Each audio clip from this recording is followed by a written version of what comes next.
Hello guys, welcome back to our channel. We're so excited to have you again.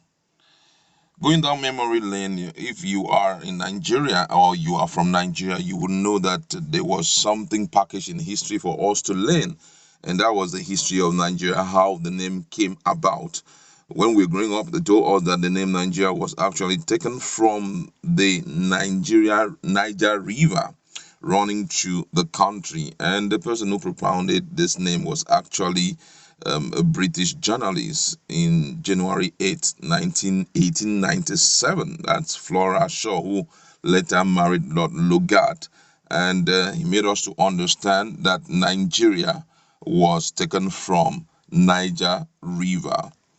But at the same time, more discoveries are coming up, and according to one of the most respectable professor in Nigeria, that's Professor Akin Oyebode, who is a former vice chancellor of the University of Ekiti, and also not just former vice chancellor of University of Ekiti, he is an erudite scholar and a professor of international law and jurisprudence. He had opened up on a lot of things about that name Nigeria, and believe that that name is actually a demeaning one for us as a country, as it's traceable to Niger area. That is how the name was coined out. He made some other very deep exposition about the name and crave for a change of that name, suggesting another name which will be far helpful. That we need to start from there, changing the name before we go ahead in doing other things. We're going to be back to discuss more about what he has said, because I need to get your views about this. So let's just watch the video together. I will be back to talk extensively about what he had made mention of. Let's watch the in 1960.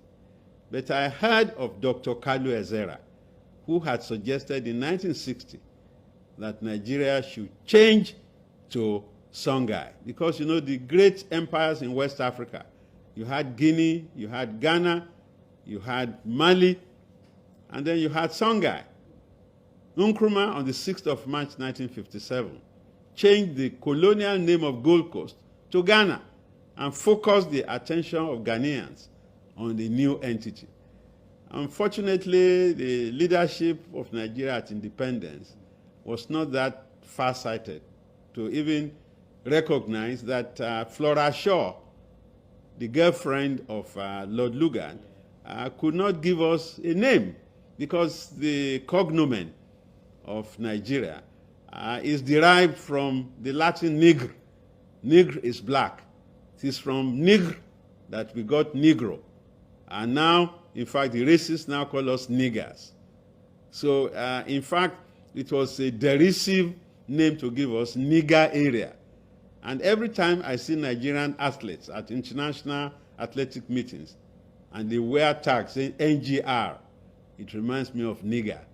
And if even in America, where rednecks, racists are now afraid to use what is called the N word, you don't say nigger anymore in today's world. And it's still, for me, antithetical to our pride. And as the world's largest concentration of black people, to be using that epithet of Nigeria. Songhai has some relationship with Nigeria. So I thought we could actually start rediscovering Nigeria by changing the name and all the bad things that have been associated with Nigeria.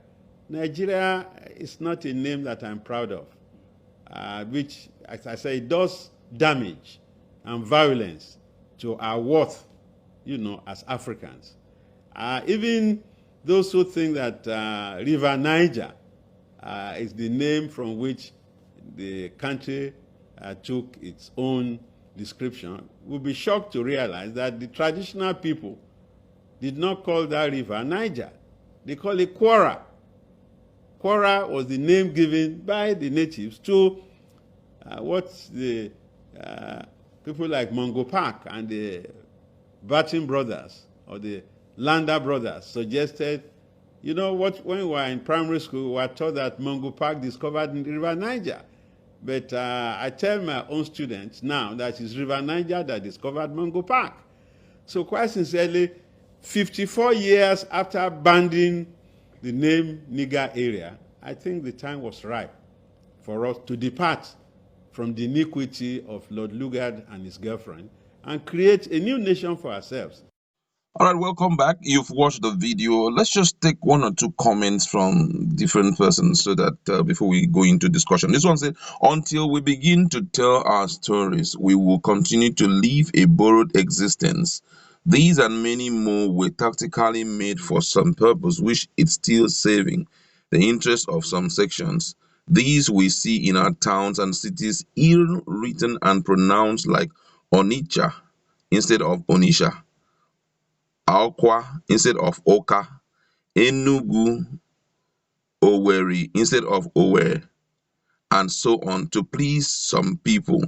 We cannot continue to live at the mercy of others who never care for our good. Our present day leaders should wake up to the reality of today, like we have in Uganda, and the new awakening coming up in Ghana. Identity is key to success. Until we discover that, the future may be too far and we will just live instead of existing. Another person here says, someone once asked me, what is the meaning of Nigeria? And I told him this: united we fall, divided we stand. And the last person I'm going to take here says, all this information was hidden for young people of the so called Nigeria to know so that they can wake up and do the needful.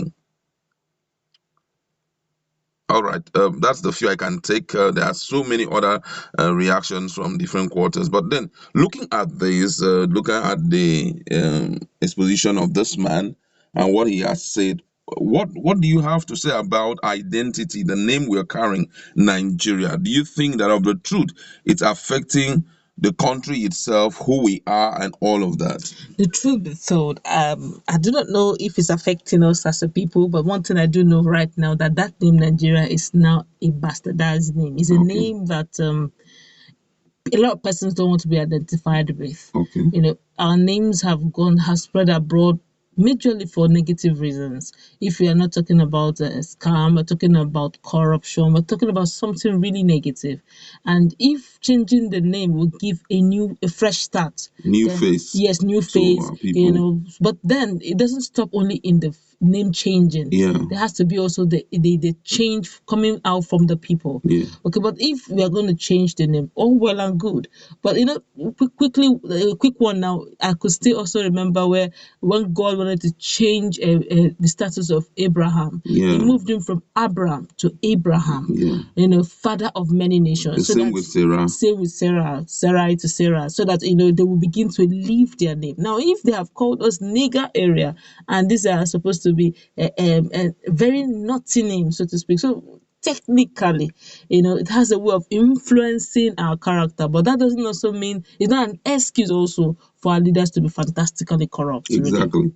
So which therefore means it's just an identity issue, if we can get that fixed. But I am also looking at the issue, just like you rightly said, the issue of changing from within. That's the people themselves need to change, because though the name will change, it's not going to be immediate. As we change the name, it affects us immediately. The truth is, there is a nature, there is an attitude that we've carried, which is running in the bloodstream of virtually all Nigerians. And the question I would like to ask is, who do you think, who are the set of people that are really responsible for this issue of corruption and bad identity and all of that? Because some persons, like, I can give you a hint, like the politicians, that to some extent they are really involved in the who, and who can you pinpoint and say this ones, these people, they are behind the identity that we have currently? The truth is, Nigerians have to be involved one way or the other. The leaders, yes, you did mention the fact that some politicians are fantastically corrupt.